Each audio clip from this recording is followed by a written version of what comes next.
Magandang araw. Topic natin, allergic rhinitis at sinusitis. Itatanong natin sa ENT expert, ear, nose, throat doctor, Dr. Jim Dimagila. Hi, Doc Jim. Hello, Doc Lisa. Yes. Good afternoon. Unang tanong ko kay Doc Jim, ano ang pagkakaiba ng allergic rhinitis at sinusitis o dikit ba sila?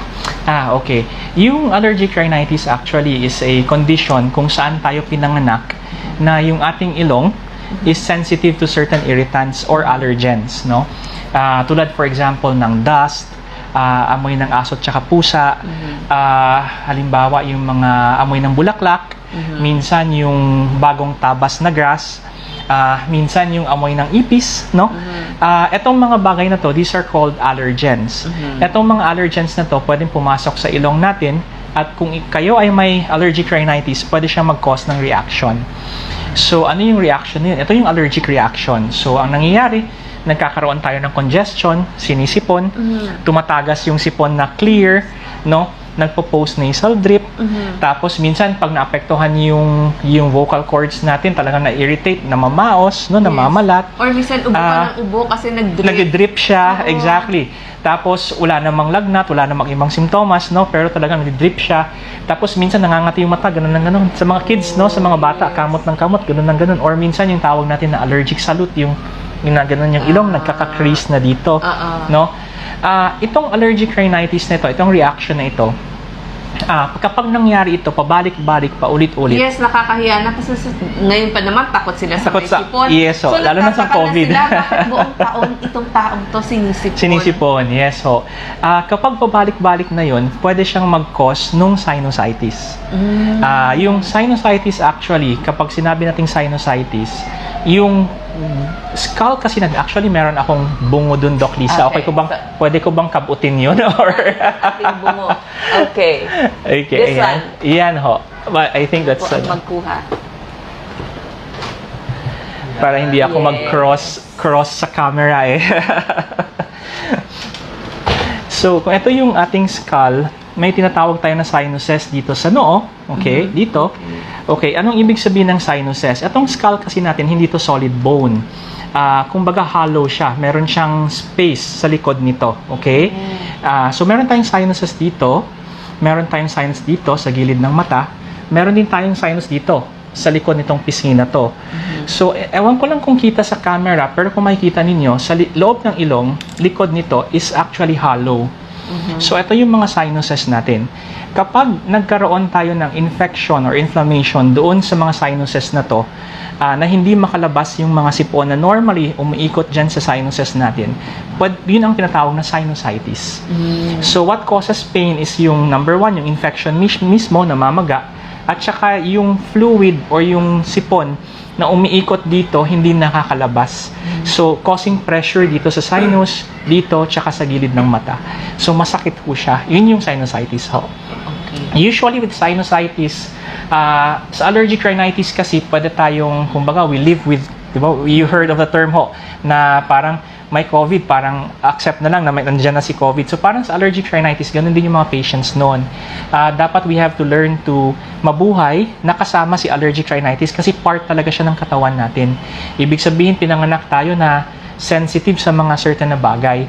So, iiwasan lang natin yung allergens natin. Minsan, hindi siya ganun kamadali, no? Parang ang daling sabihin, iwasan mo lang yung alikabok, iwasan mo lang yung balahibo ng pusa. Pero hindi siya ganun kamadali, but we have to somehow try na maiwasan siya para ma-prevent yung atake ng allergic rhinitis. Okay. Halimbawa, umiiwas, pero nagkaroon ka pa rin ng allergy, ano ba yung pwede nilang i-take? Or pwede ba itong pangmatagalan? O dapat short time lang?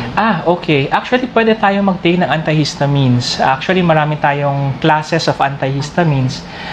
Yung pinaka-basic ho, yung tinatawag na cetirizine, no? Pangalawa, you have your mga ibang mga antihistamine. Yung pinaka-latest ngayon, yung Bilastin, no? Itong mga antihistamine, pwede siyang on an as-needed basis. Okay. So, ibig sabihin, kapag kailangan, or pwede siyang matagal ng konti, siguro mga 1 to 2 weeks habang nag-a-attack.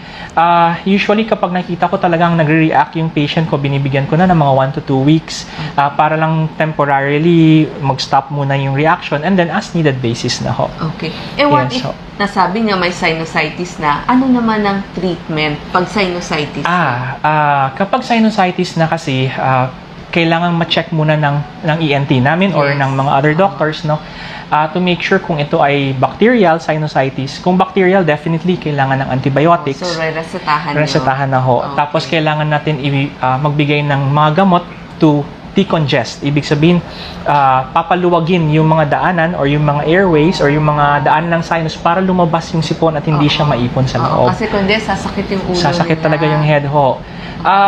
Halimbawa ho, sa mga viewers natin na, for example, hindi sila nakakapunta pa sa doktor, temporary measures, ibig sabihin pansamantala, pwede kayong bumili ng mga over-the-counter na decongestants like Sinotab. Pwede na naman ho yun. Okay. Temporarily, nagdi-decongest din naman siya, tapos meron siyang relief.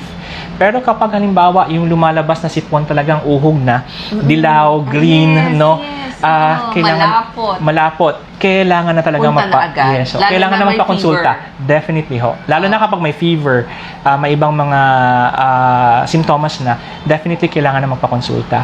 Okay, thank you Yeah. so much, Dr. Jim Di Magila. At least alam nyo na ang gagawin nyo. Pag naramdaman nyo, punta na Pwede agad ba sa suog? ENT. Yung steam inhalation. Actually, Doc, pwede naman. If it helps symptomatic relief, ibig sabihin kung halimbawa, yung naging problem kasi sa suob or sa tuob before is, I think nagiging siya, parang yung ibang mga viewers natin akala na yun na yung gamot. It can help relieve ho. Kung halimbawa, for example, mag-steam inhalation, make sure lang ho na hindi ganun ka mainit kasi pwede siya mag-cause ng thermal damage kung talagang Okay. mainit yung ini-inhale. Pero kung hindi naman ganun ka mainit, medyo okay naman, nagiginhawa naman, you can do it ho. Wala namang kumbaga, bawal na bawal. Siguro, I would recommend lang ho, wag nyo nang gawin yun kasi baka naman, for example, iisipin, magtutuob na lang, tapos yun na lang, nag-yellow na, yes. sakit na yung ulo, may ibang simptomas na, tapos yun lang nang, hindi ko siya recommend. Kailangan nyo na magpakonsulta. Pero kung halimbawa, nawala naman siya after 1 day, 2 days, then okay lang po yun. Wala namang problem yun. Okay. And final tips, Dr. Jim Di Magila, rest ba, water ba? Definitely ho. Kapag tayo ay may allergic rhinitis, nag-allergic attacks tayo or sinusitis, mas maganda pa rin ho kung makakapag-rest tayo. Bed rest, tapos increase hydration. Kasi ho, yung normal na losses ng katawan natin, normally, naglo-lose na tayo ng water. Kaya tayo nauuhaw. Dadagdagan mo pa dun sa sipon na tumutulo, dun sa sipon na lumalabas sa lalamunan, so mas lalo tayo nadidehydrate. So, kailangan talagang mag-hydrate. So, water therapy, yung mga Gatorade, pwede yun, or tsaa, for example, yung mga chamomile tea, yung mga jasmine tea, pwede yun. Okay. So, maraming salamat, Dr. Jim Di Magila. Thank you ho. Bye. Maraming salamat ho.